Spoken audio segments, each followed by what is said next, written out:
Bien-aimé dans le Seigneur, bonjour. Aujourd'hui, je vais te parler de la prière. Quand prier, comment prier, de l'efficacité de la prière. Un jour, quelqu'un m'a dit, Brice, je te conseille de prier à minuit. Il m'a dit, quand tu fais une prière à minuit, règle ton réveil, tu mets ton réveil à minuit. Et à minuit, tu commences ta prière, ça va être efficace. J'ai évité de dire à la personne, mais dis-moi, depuis que tu pries à minuit, pourquoi ta vie n'est faite que de plaintes? Pourquoi ta vie n'est faite que de problèmes? Pourquoi gémis-tu tout le temps? Parce que si cette prière-là de minuit était tant efficace, tu ne serais pas en train de gémir, de te lamenter, de te plaindre, de pleurer. Mais bien aimé, avec le temps et la grâce de Dieu, j'ai compris que toute réponse est contenue dans la parole de Dieu. Toute réponse est contenue dans la parole de Dieu. Dieu nous dit quand prier, comment prier. Il nous donne toutes ces révélations-là, mais c'est nous qui refusons d'aller dans sa parole et de prendre ce qu'il nous a dit. Quand nous allons dans 1 Thessaloniciens, le verset 5, le chapitre 5 plutôt. Dans 1 Thessaloniciens, le chapitre 5, il est dit « Priez sans cesse ». Priez sans cesse. Là, on ne nous dit pas à quel moment. On n'a pas dit prier à 2 heures du matin, comme effectivement j'entends beaucoup, même certains prédicateurs de la parole, qui disent que oui, il faut prier à 3 heures du matin, la prière de 3 heures du matin est efficace, l'autre va te dire la prière de 4 heures du matin est efficace, l'autre te sort la prière quand tu te réveilles, cette prière est efficace, à midi, il faut prier à midi parce qu'à midi, la mi-journée, la prière est efficace. L'autre te parle de la prière de l'après-midi. L'autre te parle de la prière du soir. L'autre te parle de la prière de nuit. L'autre de minuit. L'autre te dit pour prier, il faut t'allonger. Il faut rester un pied debout, un pied sur terre et l'autre pied soulevé. L'autre te dit non, allongé dans ta baignoire, la prière est efficace. L'autre te dit même que coucher par terre. J'ai vu lors d'une émission, voilà, où le présentateur s'est même allongé par terre. Il s'allonge par terre, il dit c'est efficace. Que voilà, il faut prier comme ça. Chacun dit ce qu'il veut. Chacun dit ce qui lui passe par la tête. Peut-être parce qu'un jour, il a prié couché et puis ça a été exaucé, il est convaincu que coucher, c'est efficace. Mais bien aimé, la Bible ne dit pas tout ça. La Bible te dit une chose. Dans 1 Thessaloniciens, le chapitre 7, il dit priez sans cesse. Ça veut dire tout le temps. Rendez grâce en toutes choses, car c'est à votre égard la volonté de Dieu en Jésus-Christ. Priez sans cesse, rendez grâce en toutes choses. La prière, c'est tout le temps. Selon que dit la Bible. La prière, c'est tout le temps. La prière, ce n'est pas 1 heure du matin. Ce n'est pas à minuit. Ce n'est pas à 4 heures du matin. Et vous verrez même que d'autres vont vous dire que 4 heures du matin, c'est l'heure du diable. Ça, j'en sais rien. Mais je dis la prière, c'est tout le temps. Chaque fois que tu as envie de prier, prie. Quand l'Esprit de Dieu suscite en toi la nécessité de prier, prie. La prière, c'est prier sans cesse, tout le temps. Pendant que je travaille, pendant que je suis dans les transports, pendant que je mange, nous devons être continuellement en prière. bien-aimés. La Bible dit. Et dans Éphésiens chapitre 6, verset 18, il est dit, « Faites en tout temps par l'Esprit toutes sortes de prières et de supplications. » Faites en tout temps, tout le temps. Ce n'est pas 1h du matin, ce n'est pas à minuit. Faites en tout temps par l'Esprit toutes sortes de prières et de supplications. Veillez à cela avec une entière persévérance. Veillez à cela avec une entière persévérance. Il faut persévérer. Priez tout le temps. Et 1 Pierre, chapitre 5, verset 8. Soyez sobres, veillez et priez, car votre adversaire, le diable, rôde comme un lion, rugissant, cherchant qui il dévorera. Veillez et priez. Restez éveillés. Même quand vous dormez, votre esprit doit être éveillé, doit être en prière, bien-aimé. Priez, la Bible est claire, priez sans cesse. Ce n'est pas 1h du matin, ce n'est pas 2h, ce n'est pas midi ou l'après-midi, c'est tout le temps. C'est tout le temps, bien-aimé, quand tu éprouves la nécessité de prier, tu pries. La prière ne doit pas être comme un rituel. C'est-à-dire que je règle ma montre, je règle mon réveil à 2h ou à 6h ou à midi. Et voilà, je règle ça. Il faut absolument que je prie. Et le jour où j'ai oublié de régler ma montre, je me rends compte que l'heure de la prière que je m'étais fixée est passée. Je suis en panique. Ah, il risque de m'arriver quelque chose. Ah, pourquoi j'ai raté l'heure de prière? Ma prière ne va plus donner. Non, bien-aimé. Il faut prier tout le temps. Après, oui, on a le réflexe, quand on se lève le matin, de rendre grâce à Dieu. Parce qu'il nous offre une nouvelle journée. Nous disons merci Seigneur. Ou encore, le soir, avant de se coucher, de dire Seigneur, merci pour cette merveilleuse journée que tu m'as offerte. Et veille sur moi pendant mon sommeil, veille sur ma famille, veille sur les miens. Oui, c'est naturel, ça c'est normal. Je rends grâce à Dieu pour la merveilleuse journée qu'il m'offre. Je rends grâce à Dieu pour la merveilleuse journée qu'il m'a offerte. Rendez grâce en toutes choses. Et quand je travaille, je rends grâce à Dieu pour le travail qu'il m'a offert, qu'il m'a donné. Quand je mange, je rends grâce à Dieu pour la nourriture qu'il m'a donnée. Je suis en santé, je rends grâce à Dieu tous les jours parce que je suis en santé. À tout moment, je suis sois-tu merveilleux, sois-tu Seigneur.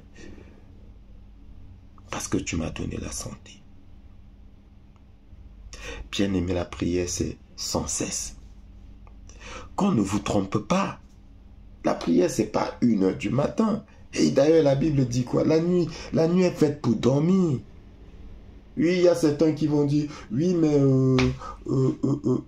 quand ils étaient Pierre, je sais pas, Pierre et Paul,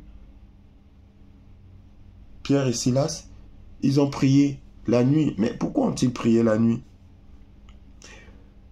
Pourquoi ont-ils prié la nuit? On dit bien qu'ils étaient dans les chaînes. Ils étaient en prison. Oui, si tu es dans les chaînes, cher ami, bien-aimé, prie. Prie, mais n'attends pas la nuit pour prier. Il peut t'arriver de prier la nuit, c'est normal. Tu te réveilles en sursaut, tu éprouves la nécessité de prier, prie. Mais régler ta montre à 3h du matin ou à 2h du matin pour prier, bien aimé, je dis non. C'est un rituel satanique que tu es en train de faire. C'est un rituel satanique que tu es en train de faire. Prie tout le temps. Pourquoi tu attends 2h du matin?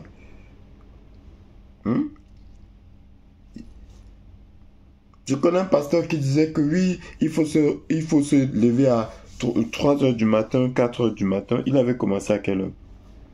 4h du matin, quand j'étais encore dans l'ignorance. Il avait commencé à 5h du matin. Bien aimé, on se levait à 5h du matin. Fatigué, ensommeillé, pour prier. Et après, il est passé à 4h30. Non, là, j'ai dit non, c'est bon là. Et au fond de moi, l'Esprit de Dieu me disait, mais c'est n'importe quoi. Et quand il a dit, on va passer à 4 heures, l'Esprit de Dieu dit non, c'est bon, c'est n'importe quoi. C'est n'importe quoi, bien-aimé. J'ai sommeil, il faut que je dorme. Il faut que je dorme. Et il justifie en disant que c'est l'heure des sorciers. Qu'à cette heure-là, il faut se lever pour combattre les sorciers. Mais je me suis dit, mais bien-aimé, pourquoi veux-tu que je combatte les sorciers? Il m'a fait quoi le sorcier? Il m'a fait quoi le sorcier? Je vais me lever à 4 heures du matin pour prier contre les sorciers, un sorcier que je ne connais même pas. Les sorciers, mais ils n'ont qu'à agir. Ils n'ont qu'à agir. S'ils ont le temps de se lever à 4 heures du matin pour agir, ils n'ont qu'à agir. Mon esprit reste en prière quand je me couche. Mon esprit reste en prière. Je me couche et je m'endors en paix, dit la parole. Je me couche et je m'endors en paix. Car le Seigneur, il garde ma demeure. Il veille sur moi. Je demande au Seigneur de veiller sur moi. Je me couche et je m'endors. Le matin, je me réveille. Gloire à toi, Seigneur, Jésus-Christ. Bien-aimé, la prière, ce n'est pas à 4 heures du matin. Ce n'est pas à 5 heures. Ce n'est pas à 6 heures, 7 heures, 8 heures, 10 heures, 12 heures, 15 heures, 20 heures. Non, la prière, c'est sans cesse. Et quand tu éprouves la nécessité de prier, prie. Médite. Il faut veiller. Marc, chapitre 13, verset 33. Prenez garde, veillez et priez, car vous ne savez quand ce temps viendra. Prenez garde, veillez et priez. Veillez et priez. Restez éveillés. L'esprit doit rester éveillé. Et priez. Car vous ne savez quand ce temps viendra. Bien-aimé, la prière, c'est tout le temps. Et la prière, ce n'est pas couché, ce n'est pas debout, ce n'est pas... La prière, c'est quand tu peux, comme tu peux. Et c'est ça qui est merveilleux. En Christ, nous sommes libres, bien-aimés. Nous sommes libres. Assis, je prie. Couché, je prie. Je prends ma douche, je prie. Je suis au volant de ma voiture, je prie. C'est ça qui est merveilleux avec le Seigneur. L'efficacité de la prière ne dépend pas de comment, si tu pries assis, ou debout, ou à genoux, ou si tu pries à minuit, à 2 heures, à 4 heures. Non, l'efficacité de la prière ne dépend pas de ça, bien-aimé. Comment prier? Et avant même de parler de comment prier, toujours dans Marc chapitre 13, le verset 37 dit, « Ce que je vous dis, je le dis à tous, veillez, veillez. » Bien-aimé, reste éveillé. Même quand tu dors, que ton esprit reste éveillé. Ça, c'est très important. Veillez et priez, bien-aimé. C'est ça le plus important. C'est ce que le Seigneur nous demande. Il n'y a pas d'heure précise. Comment prier, bien-aimé? Le Seigneur nous a dit comment prier. Il nous a donné ce que nous appelons tous la prière universelle, notre Père qui est dans les cieux. Il nous a donné comment prier. Il a dit, le Seigneur a dit,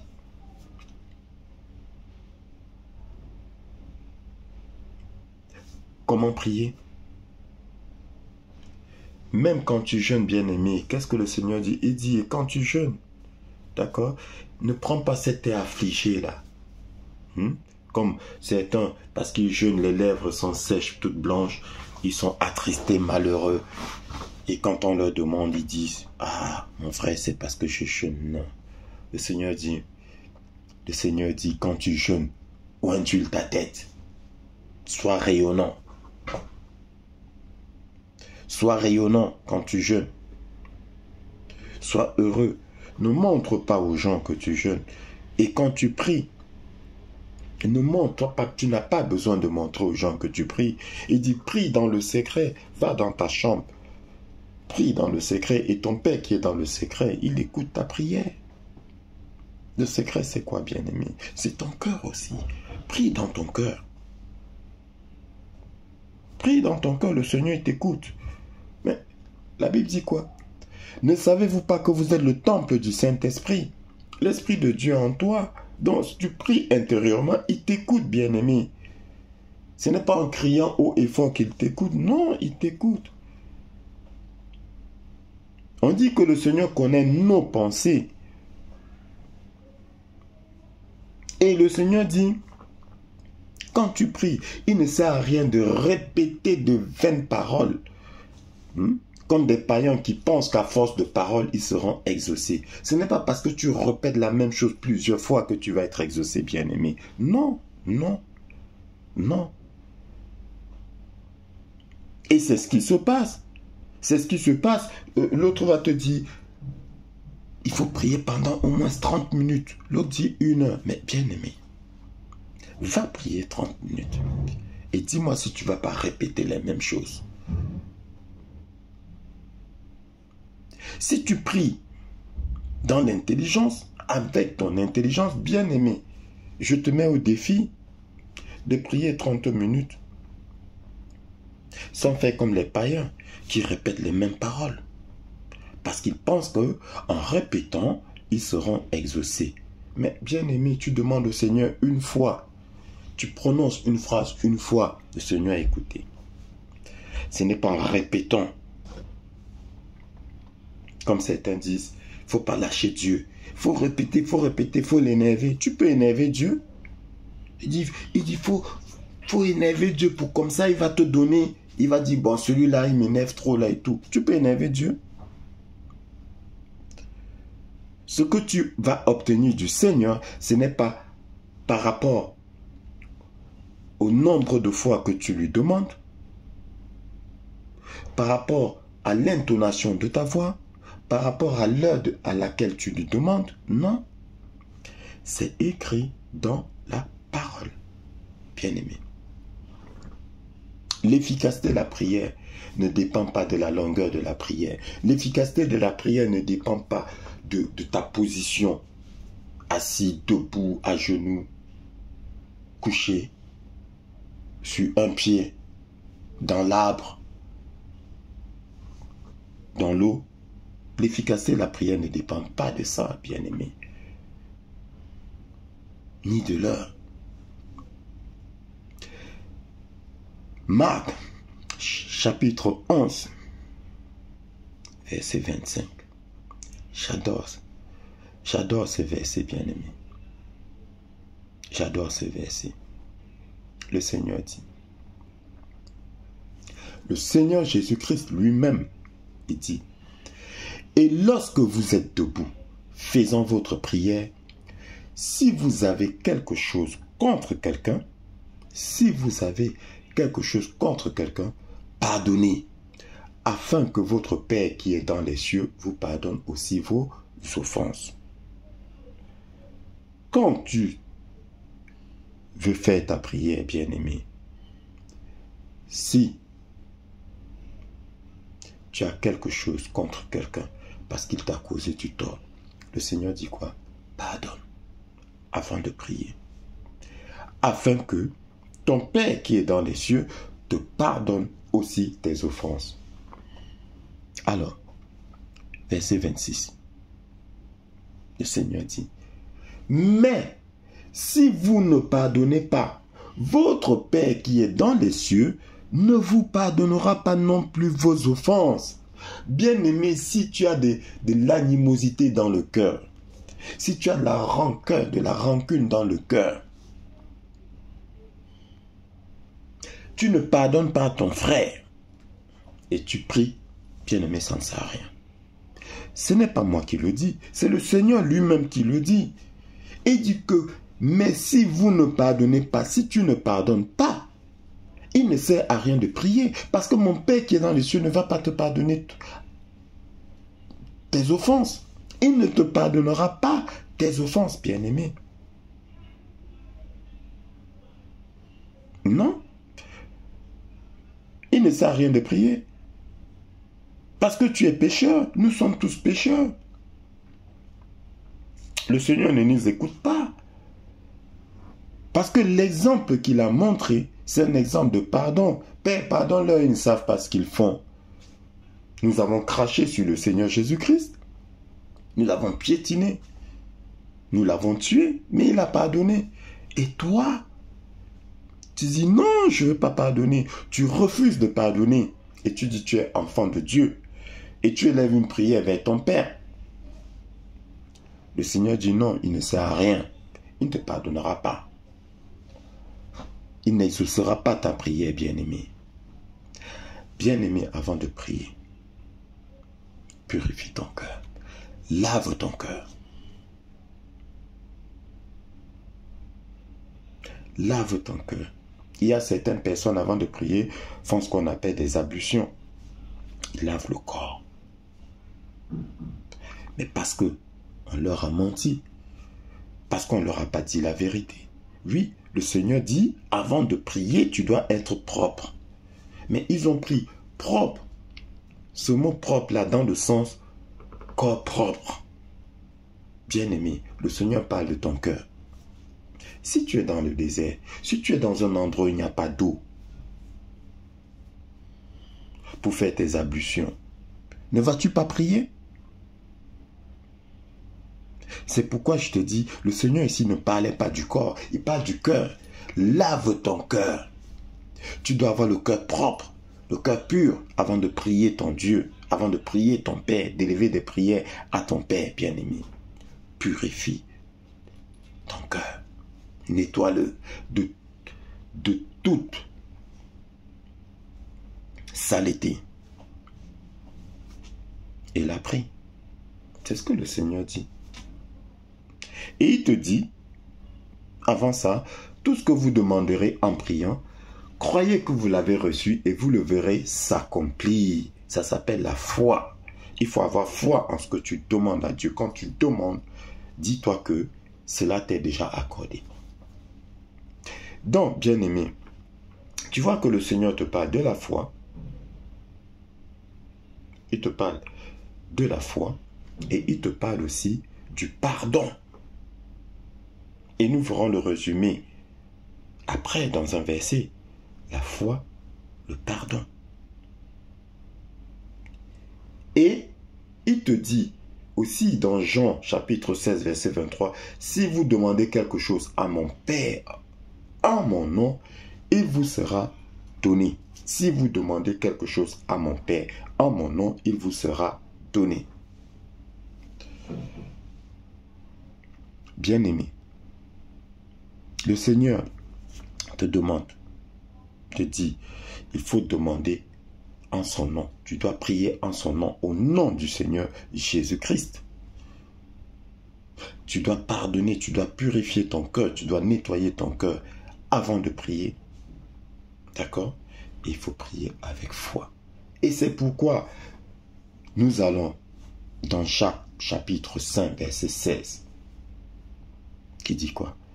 La prière fervente du juste a une grande efficacité. Une autre version dit, la prière fervente du juste est d'une grande efficacité. La prière fervente du juste. Nous avons ici des mots-clés. Nous avons le mot fervente, juste et grande efficacité. Donc, la prière doit se faire avec la foi. Comme l'a dit le Seigneur dans Marc chapitre 11 verset 24, tout ce que vous demanderez en priant, croyez que vous l'avez reçu, la foi. La prière fervente du juste. Marc chapitre 11 verset 25. Et lorsque vous êtes debout faisant votre prière, si vous avez quelque chose contre quelqu'un, pardonnez, purifiez votre cœur. Le juste, le cœur pur. Celui qui a le cœur pur. Bien-aimé, nettoie ton cœur. Nettoie ton cœur. Lave-le de toute saleté. Pas de haine, pas de rancœur, pas d'envie. Ne sois pas envieux. Lave ton cœur et prie. Prie avec foi au nom du Seigneur Jésus-Christ. Si vous demandez quelque chose à mon Père en mon nom, il vous sera accordé. Bien-aimé, la prière fervente du juste est une grande efficacité. N'oublie pas cette phrase. N'oublie pas cette phrase. Tu veux être exaucé? Purifie ton cœur. Nettoie ton cœur. Bien-aimé. Quand le psaume 51 dit, Seigneur, lave-moi et je serai plus blanc que la neige. Lave-moi. Est-ce qu'il te lave mon corps? Non, mon cœur. Et je serai plus blanc comme la neige, c'est-à-dire sans faute. Avant de prier, bien-aimé, demande pardon à Dieu. Pardonne à ton frère pour que ton Père qui est dans les cieux te pardonne aussi tes offenses. Et prie au nom de Jésus-Christ avec foi et tu recevras. Mais attention, bien-aimé, que demandes-tu à Dieu dans ta prière? Parce que toujours dans Jacques chapitre 4 verset 3, qu'est-ce qu'il est dit? Vous demandez et vous ne recevez pas, parce que vous demandez mal, dans le but de satisfaire vos passions. Vous demandez et vous ne recevez pas, parce que vous demandez mal, dans le but de satisfaire vos passions. Bien-aimé, ce que tu demandes à Dieu, si c'est pour satisfaire tes passions, Dieu ne donne pas. Dieu ne donne pas. Seigneur, je veux une voiture. Pourquoi veux-tu une voiture, bien-aimé? Pour montrer aux gens que tu as une voiture? Pour te pavaner? Pour satisfaire ton orgueil? C'est pour ça que tu veux une voiture? Dieu ne te donnera pas. Seigneur, j'ai besoin d'une voiture pour le travail. Parce que vois-tu, mon Dieu, pour que je puisse aller travailler, arriver à l'heure, l'endroit où je vais, je ne peux pas y aller en transport. Là, oui, bien-aimé, c'est une bonne demande. Il y a une nécessité, un besoin. Mais je veux une voiture parce que les autres ont une voiture. Je veux une voiture parce qu'on voit que je suis bien. Je veux une voiture pour montrer que je suis enfant de Dieu. Je reçois toutes choses de mon Père. Je suis dans l'abondance et tout. Non, le Seigneur ne te donnera pas, bien-aimé. Vous demandez, vous ne recevez pas. Parce que vous demandez pour assouvir, pour satisfaire vos passions. Dieu ne donnera pas. Seigneur, je veux un mari blanc. Ah, bien-aimé, pourquoi veux-tu que Dieu te donne un mari blanc? Dieu ne te donnera pas. Je veux un mari riche, je veux un mari beau. Mais tout ça, bien-aimé, c'est de l'orgueil, c'est la passion. Seigneur, je veux un mari, c'est tout. Et c'est lui qui sait quel genre de mari te conviendra. Je veux un mari blanc.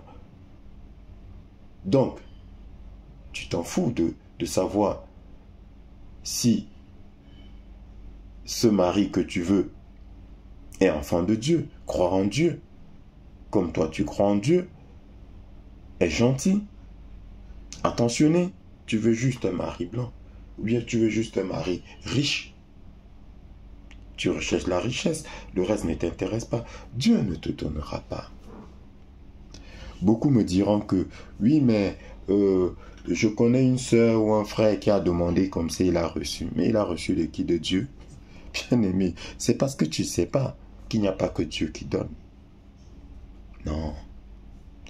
Le démon donne pour te perdre. Parce que quand tu élèves une prière, il y a deux entités qui écoutent ta prière, qui reçoivent. Il y a Dieu, il y a le diable. Le diable peut exaucer une prière pour te perdre, parce que la prière que tu as élevée n'est pas recevable par Dieu. Non, c'est pourquoi je te parle de... On va dans 1 Jean, chapitre 5, verset 14. Si nous demandons selon sa volonté, il nous écoute. Mais c'est écrit, si nous demandons selon sa volonté, selon la volonté de Dieu, il nous écoute. Ça veut dire que si ce n'est pas selon sa volonté, est-ce qu'il nous écoute? Il ne nous écoute pas, bien-aimé. il ne nous écoute pas. Et c'est le père de l'orgueil qui nous écoute. Oui, notre prière est adressée au père de l'orgueil, au père du mensonge, qui est le diable. Si nous demandons selon sa volonté, il nous écoute. Bien-aimé, demande selon la volonté de Dieu. Qu'est-ce que je demande? Est-ce que c'est pour mes passions?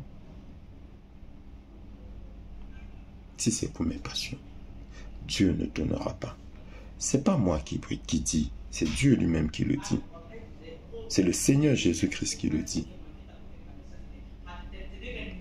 Si nous demandons selon sa volonté, c'est quoi la volonté de Dieu? Que nous soyons obéissants, bien-aimés. La volonté de Dieu, c'est que nous soyons justes. Comme lui, il est juste. Nous sommes ses enfants. Il a mis en nous son Esprit Saint, qui est bonté, générosité, justice, paix, amour. Soyons dans la volonté de Dieu quand nous demandons, bien-aimés. Et il nous écoutera. Voilà. Bien-aimé en Christ, la prière, ce n'est pas à minuit, ce n'est pas à 4 heures du matin, ce n'est pas à 8 heures, ce n'est pas la prière de l'après-midi. Non, c'est tout le temps. C'est tout le temps. Bien-aimé, c'est tout le temps. Et nous devons prier selon la volonté de Dieu. Demander, prier au nom du Seigneur Jésus-Christ et nettoyer notre cœur. Nettoie ton cœur avant de prier. Pardonne à ton frère avant de prier. Parce que Dieu est pardon. Dieu aime ceux qui pardonnent. Et retiens une chose, bien-aimé, pour conclure. Tout concourt au bien-être de ceux qui aiment Dieu. Et aimer Dieu, c'est obéir à ses commandements. Tout concourt au bien-être de ceux qui aiment Dieu. Si tu es agréable à Dieu, avant même que tu ne commences ta prière, elle est déjà exaucée, bien-aimé. Retiens cela. Toi qui m'écoutes, médite. Applique ce que je viens de te dire. Et tu verras ta vie se transformer. Tu verras toutes tes souffrances là s'envoler. Quand je parle de toutes tes souffrances, c'est ce qui est en train de t'écraser. Parce que dans tous les cas, on en a dans la vie, mais qu'on surmonte en restant joyeux, en restant toujours heureux, comme nous le demande la parole. Soyez toujours heureux, soyez toujours joyeux. Mais cette souffrance qui t'écrase au point où tu ne peux pas être joyeux, au point où tu pleures tous les jours, pose-toi la question, pourquoi est-ce qu'elle ne finit pas? Pourquoi malgré mes prières, cette souffrance ne s'arrête pas? Mais bien aimé, je viens de te donner le secret. Je viens de te donner la raison. Et je suis sûr de moi quand je le dis, parce que c'est pas moi qui le dis, c'est le Seigneur qui le dit. Bien aimé, est-ce que tu pardonnes? Tout ce que tu as subi et qui aujourd'hui te martyrise, tout ce que tu as subi et qui aujourd'hui te met en colère, bien aimé, quelle que soit la personne qui t'a fait cela, pardonne. Est-ce que tu pardonnes à cette personne avant de demander à Dieu de mettre un terme à tes souffrances? Et quand et lorsque vous êtes debout, faisant votre prière, si vous avez quelque chose contre quelqu'un, n'importe qui, ton frère, ta soeur, ton mari, ta femme, ton enfant, pardonnez afin que votre Père qui est dans les cieux vous pardonne aussi vos offenses et exauce vos prières. Car si vous ne pardonnez pas, votre Père qui est dans les cieux ne vous pardonnera pas non plus vos offenses, donc n'exaucera pas vos prières. Pardonne, bien-aimé. Mets le pardon dans ton cœur. Quel que soit ce que tu as subi. D'aucuns me diront que je parle comme si c'était facile. Je n'ai jamais dit que c'était facile, bien-aimé. Nous sommes tous passés par là. Mais c'est possible. Avec l'aide de Dieu. Parce que Dieu dit, ce n'est ni par ta force, ni par ta puissance, mais c'est par mon esprit. Donc, demande à Dieu de mettre le pardon en toi. Demande à Dieu de t'aider à pardonner. Et le Seigneur le fera. Voilà les meilleures prières que tu puisses faire. Les prières que nous pouvons faire. Les meilleures prières, c'est pas demander une voiture, demander une maison, demander un mari, demander un enfant. Non. C'est les païens qui demandent ça. L'une des meilleures prières, Seigneur, purifie mon cœur. Seigneur, mets de l'amour dans mon cœur. Mets le pardon dans mon cœur. Seigneur, aide-moi à aimer. Aide-moi à pardonner.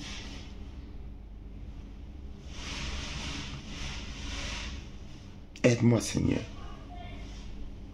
à être tolérant, à être patient, compréhensif. Seigneur, aide-moi. Voilà, bien-aimé. Cherchez premièrement le royaume des cieux et sa justice. Et le reste vous sera donné par-dessus tout. J'espère que cet enseignement t'a béni une fois de plus. Partage cet enseignement pour diffuser de l'amour autour de toi. Pour que tous ceux qui sont autour de toi soient remplis d'amour. Autant que toi. Remplis ton cœur d'amour. Tu n'y arrives pas? Demande à Dieu. Et il t'aidera. Il va remplir ton cœur d'amour, bien-aimé. J'ai demandé à Dieu de chasser la haine de mon cœur. De me remplir de pardon. Le Seigneur m'a exaucé. Pendant des années, j'ai demandé. Le Seigneur l'a fait, bien-aimé. Il l'a fait pour moi. Il le fera pour toi. Parce que tu es son enfant, bien-aimé. Que Dieu te bénisse. Au nom du Seigneur Jésus-Christ, nous disons Amen.